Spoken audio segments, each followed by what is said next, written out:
Welcome back to One-on-One with Mr. U. Of course, I am your host, Mr. U. In studio with us today, a speaking coach extraordinaire, ADHD entrepreneur. There's a lot of stuff. Kaye Walker is in the house with us today. Kelly, how are you? I'm so good, thank you. How Good are you? I'm fantastic. Crazy day, but it's all good. It's ending well. Didn't start that great, but it's all good. But as customary, I always ask our guests to come in and share briefly about their childhood and their upbringing. What got you from there to here? Kind of share that with us real quick. I grew up in first my parents got divorced when I was 11, so kind of half and half. I'm the oldest, so I'm the responsible one. There you go.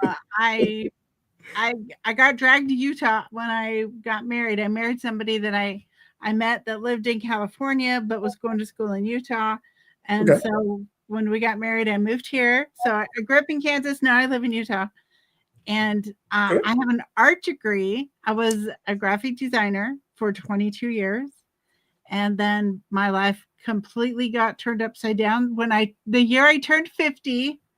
Everything went insane. I'm 58. 8 years ago. You look fantastic. Okay. Thank you. Yeah. So that year started with me getting fired in January. Ooh. And in December, I gave my first speech. It was a crazy year. I got certified as a life coach. I got trained to be a speaker and to hold events. And from January to December, that was literally the craziest year of my life. I can imagine.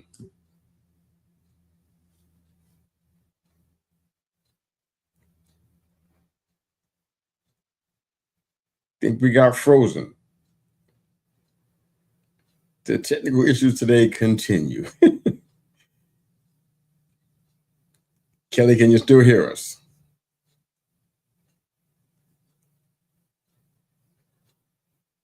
Ooh, this is not good for podcasting.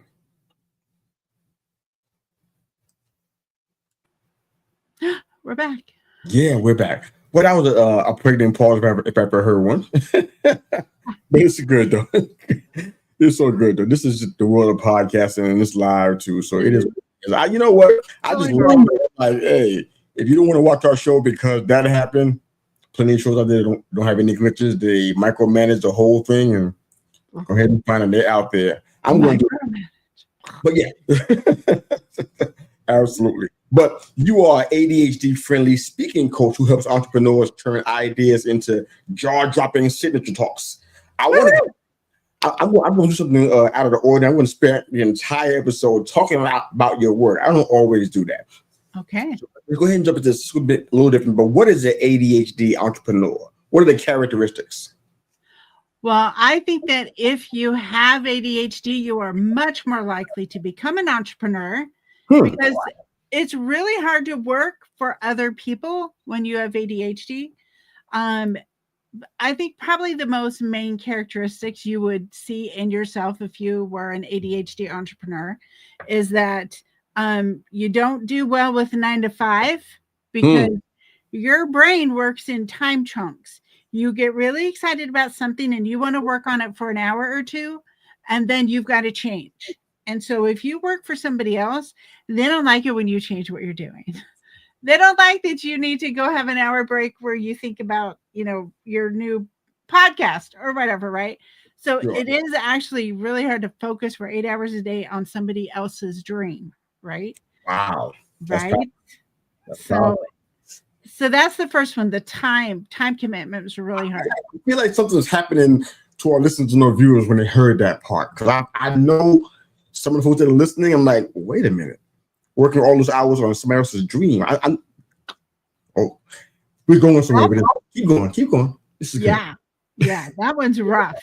That is rough. And I've spent years building somebody else's dream, and I was not happy about that. Oh, same here. Yeah. So another thing is you have shiny object syndrome, where you get super excited about a thing.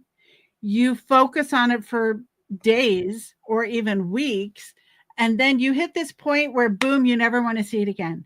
You never want to think about it again. So that's another thing. You know, you've got to learn to wrangle your squirrels.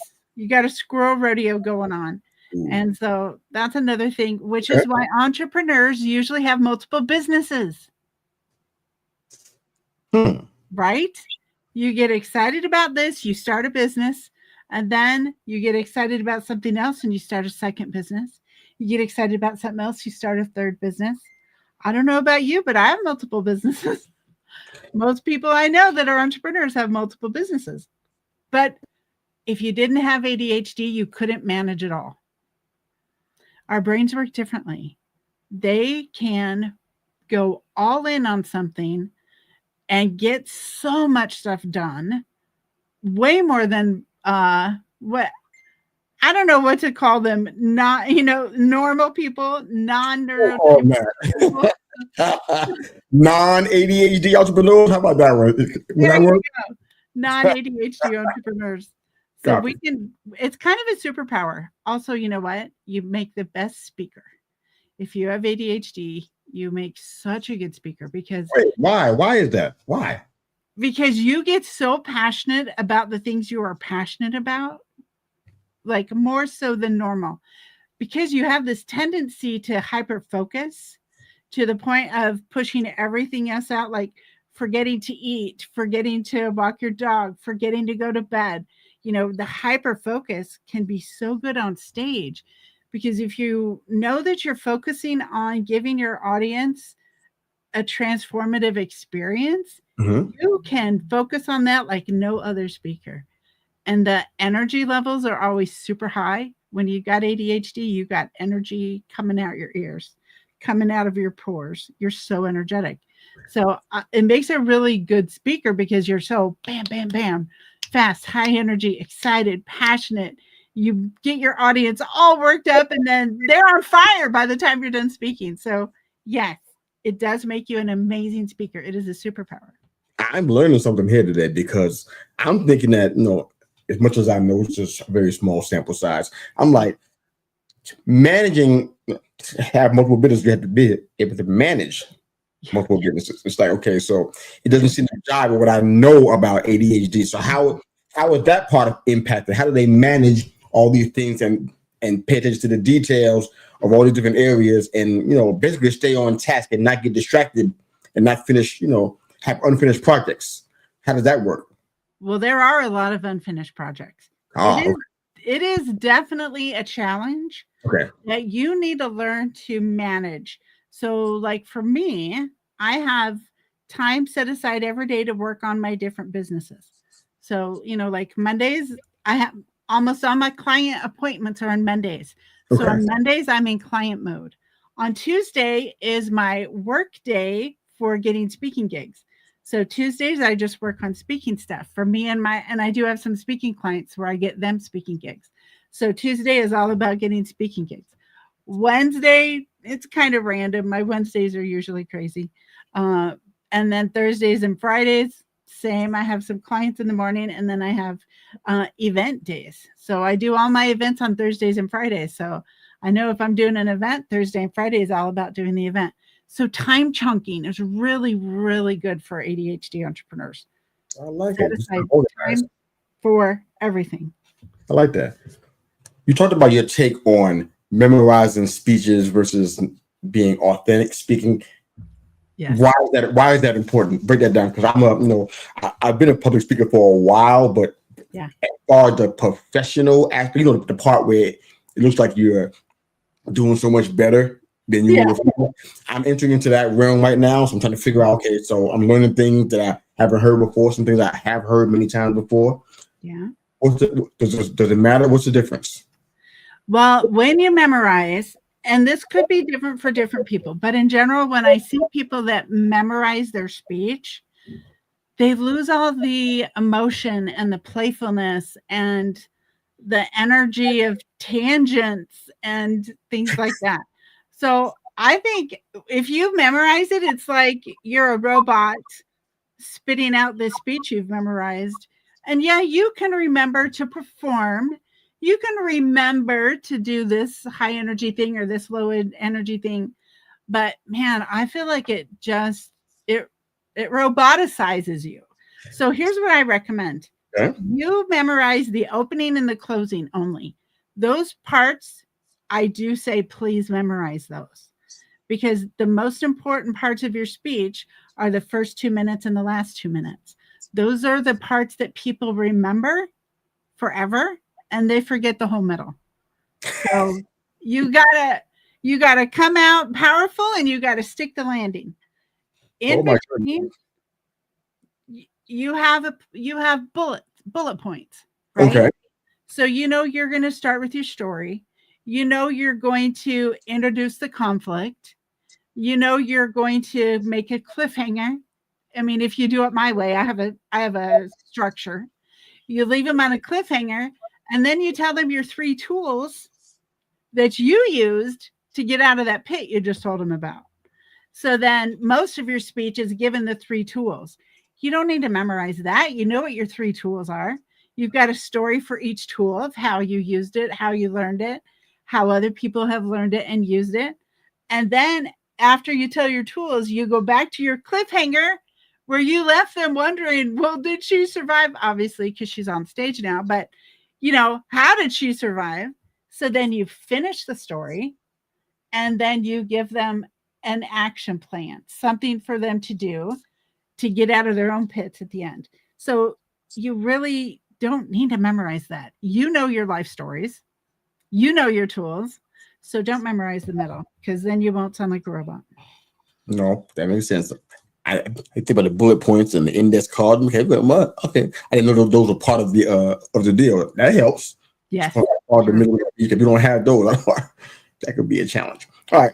So what do you say, Kelly, are must-have speaker assets for somebody who wants to go into the realm of being paid and booked heavily as a public speaker? What's a must-have assets in your opinion? There's 3 that you absolutely have to have. 3. First of all, you have to have the ROI figured out of what your speech is going to bring to the people that hear it.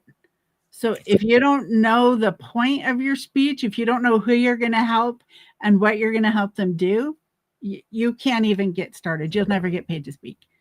Number 2 is you've got to have video of you speaking, because anybody that brings in speakers, they're trusting their people to you. So they've got to look and see if you're any good. And if you don't have video, they have no idea. If there's no video to watch, they will put you instantly in the no pile, and they'll move on to the people that have video. Okay. Yeah. So the ROI of your speech, video of you speaking, and then some kind of a place where they can go find you, a website, a landing page, even it could just be a one sheet, like a flyer of you, a flyer of how you are on stage, what you teach people, a few testimonials. So you could have a website and they call it a speaker one sheet. Yeah. You should definitely have a speaking site with all of these things on it, but a speaker one sheet, a ROI, and video, those non-negotiables. No, that makes a lot of sense. Yeah. So I understand also from our talk that you are creating speaker cruises, which is like 2 cool things in one. It's crazy. Tell us what happens on a speaker training cruise. What goes on? I mean, besides the fun of being on a cruise and eating stuff, and right. Besides that, what else is going on? Well, we do workshops on the sea days. A cruise, you have port days and you have sea days. So on the sea days where we don't get off the ship, we do workshops in the morning. And I do a different one every time. I change the theme, and I have people that come on every single cruise. So they're expecting to learn something different, which is good. So like, for instance, my next cruise is how to use AI as in your speaking career. That was my next question. Okay, go ahead. You can cover it now. We do that. And then people give their speech. I evaluate it. You did this right. You did this not so great. You should do this, next time. And then everybody gets an international speaker certificate at the end of the cruise, which is fun. Yeah. That's good. So how do you use AI as a speaker? Oh my gosh. It's happening everywhere else. Must the public speaking realm too, huh? Yeah. And I don't use it to create my speeches that I actually give, but I do use it to brainstorm speeches. And so, like, for instance, last month I was emceeing an event. Actually, no, it was in May. I was emceeing an event, and the main speaker coming from California couldn't come. She couldn't make it. And it was 3 days before. And so they asked me to give the keynote. And it was not a topic of the conference was being worthy of your goals and dreams. And I don't speak about that usually. I speak about speaking most of the time. Sure. So I told ChatGPT, and by the way, it has all of my speeches. I've uploaded all my speeches to it, and I've uploaded all my personal stories to it. So I can just say, I'm speaking to an audience of this kind of person that has this problem, and I want to help them feel this way and accomplish this thing afterwards. So I put that into my GPT, and it pulls my past speech parts, past life stories, and it gives me a suggested outline of what the new speech should be. Wow. Okay. It's so easy. But you've got to train your AI or it will not work. Oh, no doubt, because sometimes that AI don't know you. You gotta. It does not know you. You gotta date AI for a while. Exactly. I totally get that. I get that. I love that. That sounds really cool. All right, so you guys go on a regular cruise, but you have your workshop in the middle of the cruise, or do you guys have the entire ship and you just kind of what's happening? No, I wish we had the entire ship. No, I take 32 people at a time. Okay. So we get the conference room on the ship where we do our workshops. We have dinner together every night in the dining room. They put all of us in like 4 tables together. It is utter chaos and the most fun of the whole week. Dinner is always hysterical. And then usually we'll do game nights at night, and we do at least usually one short excursion together where we all go to the same place. So it's controlled chaos and very fun. You need to get a t-shirt made. Chaos is fun. Right. We also do t-shirts for the cruises. So they get to wear the matching t-shirt one day. That sounds like I might need to hear about what's going on with that and how much it's gonna break the bank for me. I need to hear that. So so walk us through the process of how you help somebody kind of go from being, I guess, maybe uncomfortable with being on a platform speaking to a group of strangers perhaps and getting them stage ready and confident. How do you get them there? What's your process? First of all, remember I'm also a certified life coach. Correct. Which is very helpful as a speaking coach because I help them deal with the stage fright and the confidence. So it's multi-layers.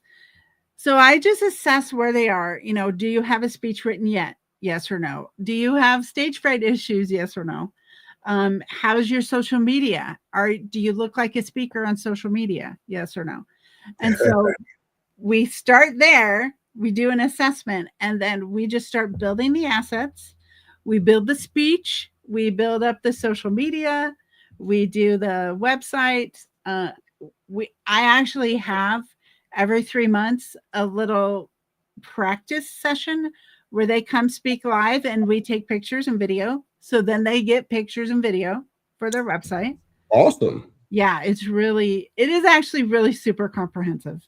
And one of my packages includes the cruise. So then they end with becoming an international speaker, which I think is a great ending to a speaking program, right? Yeah, so absolutely. Everybody's kind of in a different place. And so everything is very customized. I'll tell you a tip though for the stage fright people that are uncomfortable. If they are excited about their topic, that helps a lot. So I help them find the right topic for the people they want to help. And then I help them find the right life stories from their life experience to illustrate the tools and the points they want to make. So then they feel confident. But then I have a really awesome ninja secret for stage fright. Do you want to hear it? I do. Okay. It's not picturing the audience naked. Yeah, that's dumb. That's dumb. So dumb. So this is something I have learned from 8 years of speaking in front of people. There are 2 types of people in your audience. Well, really, there's 3 types of people, but you only worry about 1 and 3. So number one is the energy returner. They are bouncing your energy back to you from the audience. They're looking at you, they're smiling, they're nodding along, they're engaging, raising their hand when you say. Yeah, I like them. Yes, I love energy returners. And then there's the neutral people in the middle that don't really do anything. And then there's the energy drainers. Ooh. And this is where stage fright happens. Energy drainers are sleeping. They're on their phone. They're talking to the person next to them. They're making a resting you-know-what face, resting bee face. Okay. Or they're literally upset about something. So they're like shooting daggers at you. Okay. Energy drainers are the thing that causes you to have stage fright because you're feeling judged and criticized. So here's my ninja trick. Find your energy returners when you, like, as you walk on stage, find the returners and only speak to them. Don't even look at an energy drainer. Oh, wow. This is revolutionary. I never heard this before. Yes. I've heard 3 different things, but not that. Okay. Right? And I just figured it out myself from being terrified of public speaking, becoming a professional speaker. I had to figure out how to get over the fear. And that was one of the things I realized, that the people that were not smiling and happy and sending my energy back to me were just draining me and making me nervous. And that's how I figured it out. So now I teach other people and it works perfectly. Okay. So for the sake of spanning the room, because I think as a speaker, I think we have to do that to some degree. Even if we're looking above their eye, somewhere. How many returners are you trying to find? How many energy? Is it like 3? Maybe one in the middle? Is that the idea? Exactly. Minimum 3. You can have more, but you got to have at least 3. So that when you're scanning the room, you're finding little islands of safety in each section of the room. That makes sense. Islands of safety. I like that. Yes.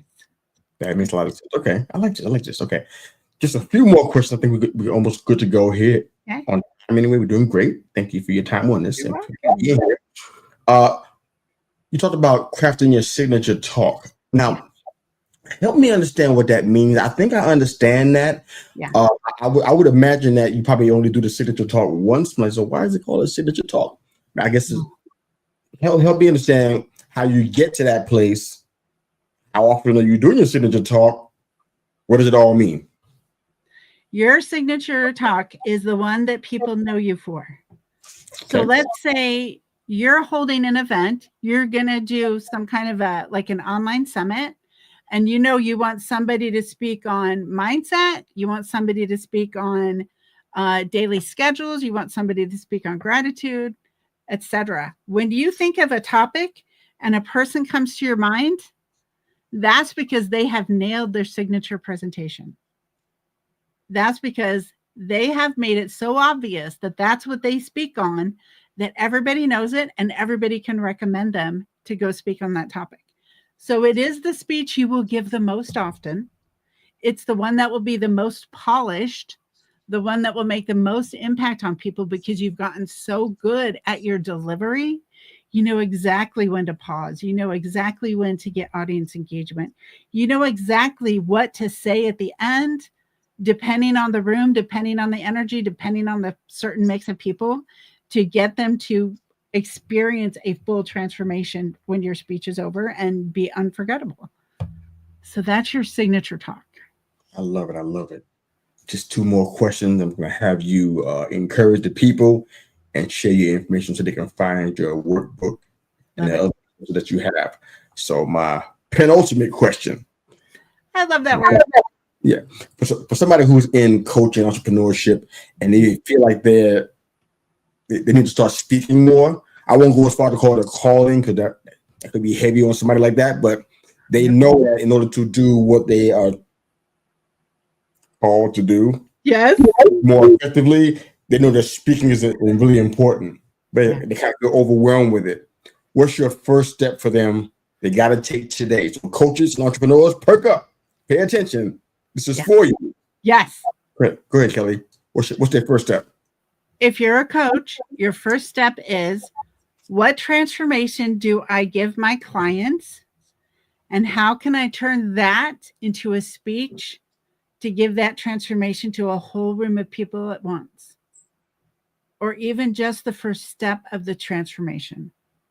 So if you're a health coach, the first step is, what's the number one thing I can help people with to improve their health on my journey, right? I've got like 12 steps for people to go through. How can I inspire them to take that first step and start the journey? And then you pull in your experiences, your tools, and you basically fill in the slots of, like, I have a signature presentation framework. Okay. You just fill in the slots with that information, and boom, you've got a signature presentation ready to start giving. Wow. Pretty simple. It's awesome. All right, here's a tougher question probably for you. Okay. Even though I told you what could happen beforehand, everybody that comes on our show has to answer this what I call the CMV question: career, mission, vocation. We're taking everything that Kelly's done up to this point off the table. It is not available for you to use as your answer. What is Kelly most likely doing today? If I weren't doing what I do now? Everything else is gone. If you ever did it, it's not an acceptable answer. Oh, okay. This is going to sound crazy, but what I would probably do is be a private detective. Why? I have got this really weird skill and also obsession with finding information. Like, my family will say, Kelly, I really want to get a hold of this guy that I knew in high school. Could you find him for me? I can find anybody. Always. I'm so good at it. I can find where people are now, where they work, what's their phone number. Like, just, I don't know why. I've got a really weird skill to do that. And I have been told my whole life, you should be a private detective. And I always think, yeah, that would be really fun if I weren't doing this other thing. It's better than the stalker. I mean, right? There's only 2 options. It's almost like being paid to be a stalker. So yeah, that's my really weird answer to that question. I think I got some of that in me, but you go into another level to my phone number. Like, wait a minute. I don't think I have that much in me. I like crime dramas like the next person, but that's But Kelly, this has been fantastic. Thank you for coming in here and joining our show and absolutely blessing us with this information. I'm aspiring to be a professional, not just a public. I'm already doing that, but a professional speaker. So I'm super interested in a lot of what you're talking about. I don't think I have ADHD, but I have my own set of things going on. So wait, Mr. Yu, how many podcasts do you have? Right now, I have 4. Yeah, I had when I started. When I started, it was way more than that. So, are you sure you don't have ADHD? No. 4 podcasts? No, I'm not sure. I think maybe it's a possibility. Oh, brother, I don't know. It's a superpower. It's nothing to be worried about. It's something to be excited about. I don't have to join another class and join another group. I got too many groups as it is. I don't want to join another one, so that's why I hesitated. It's all good though. But Kelly, this has been fantastic. Please take a few minutes to kind of share your information with everybody. I want to get it in the show notes if it's not already there, or in the comment section under the YouTube episode, and kind of just encourage the folks who may want to branch out into public speaking or professional speaking in this case, and don't know what to do. They're scared, they're nervous, they have the chops for it. Encourage them. So do both things for me. Go ahead. Okay. Well, first of all, encouragement. If you feel the call to speak, that means you are meant to speak, which means there's people out there stuck in a rut, in a pit of despair, struggling with something that they cannot find the answer to, waiting for you to get your stuff together and get out there and start sharing your message. Ooh. Right? I call it like I see it. Love it. So if that is you, then I suggest don't let it wait any longer. Don't put it off any longer. Those people are waiting for you. Go help them. That's what you're here for. I love and that. I believe everything that we go through, that we struggle through and overcome, is 100% given to us so that we can help other people who are struggling with the same thing also overcome it. I love this. This is fantastic. Let everybody know where they can find your work and maybe find your free quizzes and where they can use to help them step out into the world of professional speaking. Yes. All right. Well, I do have a quiz that it shows you whether your ADHD is keeping you from speaking. And that is at speakingcoachkelly.com/ADHD. It's a fun little quiz. It'll tell you whether it's, because a lot of times if you're not speaking when you feel the call to be speaking, it's actually some ADHD struggles popping up and stopping you. So it is fun to see if that's what's causing it.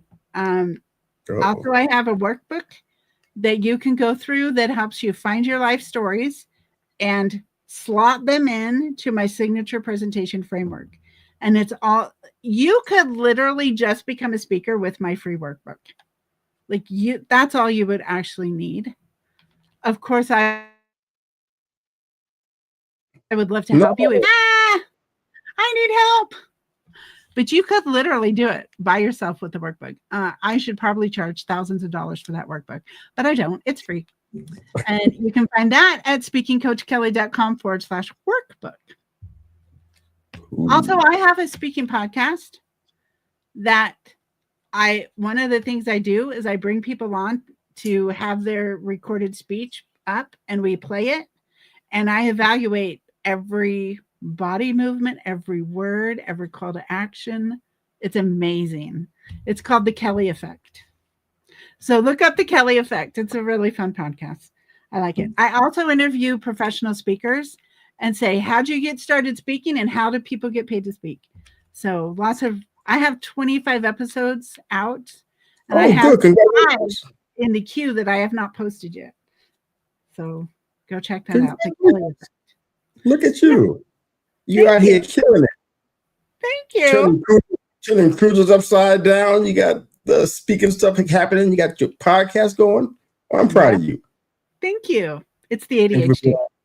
Well, I'm not going to put a label on that, but I love what you're doing. Thank you. Thank you for being here. I know we're going to stay in touch because there's so much to talk about. So we're going to be definitely doing that. But of course, if you're watching and listening to our show, you can find this episode on all of our listening platforms, hopefully within the hour. And of course, if not, you can catch the replay. YouTube channel has this episode going as well. So you can find us everywhere now. Thank you again for your time with us, Kelly. It's been a pleasure and a blessing to hear you. And I think I learned something today. Hope you did too. I did. You're awesome. Thanks for watching.